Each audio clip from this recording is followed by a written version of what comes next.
Ace King, baby. Woo! Ace King really is a huge hand pre-flop. And while aces and kings are obviously way superior, it's debatable whether other top pairs, that is queens and jacks, are better or worse than Ace King. The way I look at it, Ace King's better than queens. Whichever side of that debate you're on, it's clear that Ace King is at least one of the top 5 starting hands. This means that you usually want to play Ace King very aggressively pre-flop.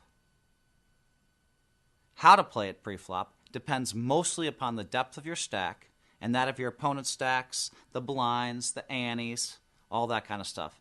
If the stack sizes are such that you can get all-in pre-flop, with you being the player to make the final all-in raise, this is typically going to be the best way to play your hand. Did you hear me? All I'm saying is if you can get the last bet in with Ace King, usually the way I want you to play the hand. If your opponent's holding a smaller medium pair, you have every opportunity to make them fold and win a nice pot pre-flop. It's going to be tough for them to call. If they don't fold, you still have almost a 50% chance of winning what is now a very large pot. If your opponent is not holding a pair, then you could be a monster favorite.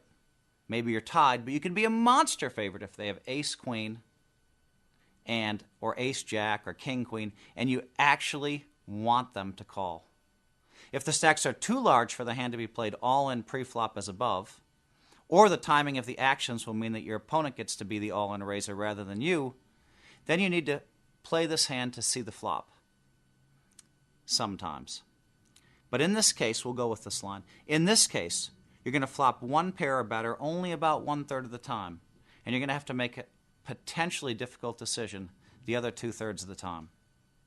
Whereas if you were the final aggressor pre-flop and you only have one opponent, you're almost always going to want to make a continuation bet. C-bet, baby, whether you hit the flop or not. After making this one almost obligatory bet, you will need to proceed by deciding how likely it is that you have the best hand and how best to get the most chips from your opponent when you do hit it. When you decide you probably don't have the best hand, you may decide to continue aggressively trying to buy the pot. But be careful. Ace King is the first hand that most people put you on when you raise or re-raise pre-flop. So when you miss the board, they will often call you down with any hand that beats Ace King. Against multiple opponents post-flop, you usually have to give it up when your Ace King misses the flop. But not always. There are no absolutes in proper poker strategy, though a few things are pretty close.